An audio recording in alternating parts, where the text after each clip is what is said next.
బెండకాయ పులుసుకి ఆనియన్, పచ్చిమిర్చి, బెండకాయలు ఇలా కట్ చేసుకొని పెట్టుకోవాలి. బెండకాయలు ఇలా క్రాస్గా కట్ చేసుకోవడం వల్ల పులుసు అనేది దీంట్లోకి వచ్చి టేస్ట్ బాగుంటుంది.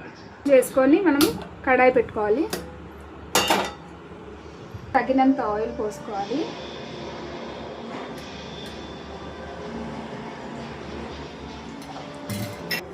ఆయిల్ హీట్ అయ్యాక జీలకర్ర, ఆవాలు వేసుకోవాలి. మంచిగా వేగాక పచ్చిమిర్చి, ఆనియన్ వేసుకోవాలి.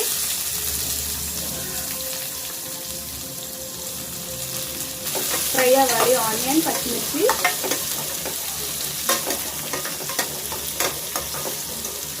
ఆనియన్ త్వరగా వేగాలంటే కొంచెం సాల్ట్ యాడ్ చేసుకుంటే త్వరగా వేగుతుంది. ఆనియన్ మంచిగా వేగాక అల్లం వేసుకోవాలి.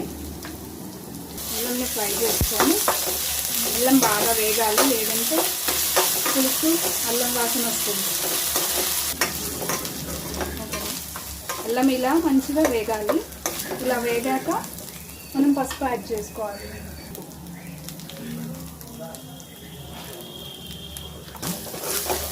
పసుపు కూడా కొంచెం వేగాలి. వేగాక బెండకాయలు వేసుకోవాలి. కొంచెం సాల్ట్ వేసుకుంటే తొందరగా మగ్గుతాయి.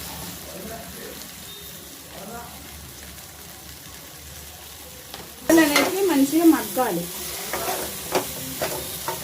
ఇప్పుడు కర్రీ ఎంతవరకు మగ్గిందో చూద్దాము.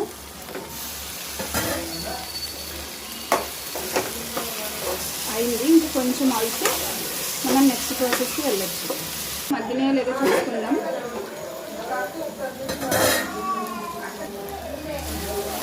ఇప్పుడు మగ్గినాయి. మనం కారం వేసుకోవాలి.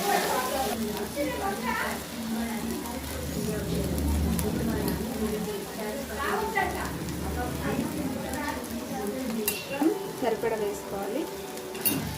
మంచిగా ఉడికేదాకా ఫ్రై అవ్వాలి.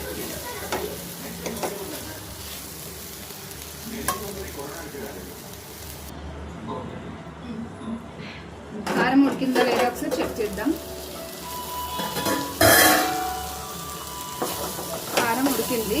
ఇప్పుడు మనం చింతపండు రసం పోస్తున్నాం.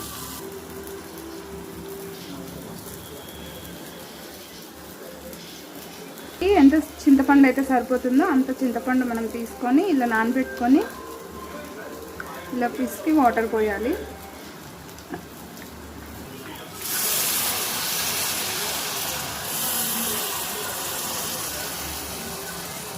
వాటర్ వేసుకోవాలి. పులుపుకి సరిపడినట్టుగా వాటర్ వేసుకోవాలి.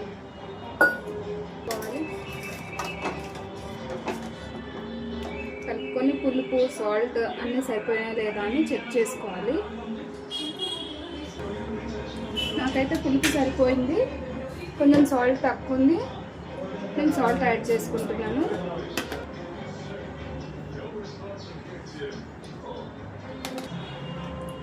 ఇప్పుడు మళ్ళీ ఒకసారి నేను చెక్ చేసుకుంటున్నాను. ఆల్మోస్ట్ అన్నీ సరిపోయాయి.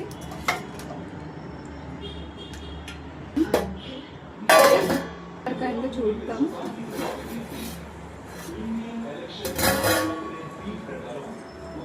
మరుగుతుంది. ఇప్పుడు ఈ పులుసు అనేది కొంచెం దగ్గరకు వచ్చేదాకా మనం ఇలా మరగనివ్వాలి.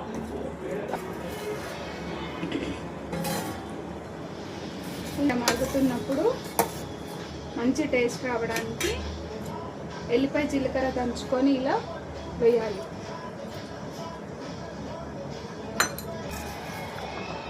కరివేపాకు ఉంటే కరివేపాకు వేసుకోవచ్చు.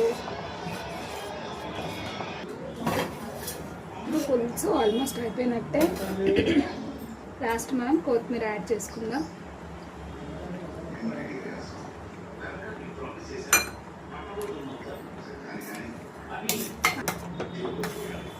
అంతే, ఇంకా పులుసు రెడీ అయినట్టే.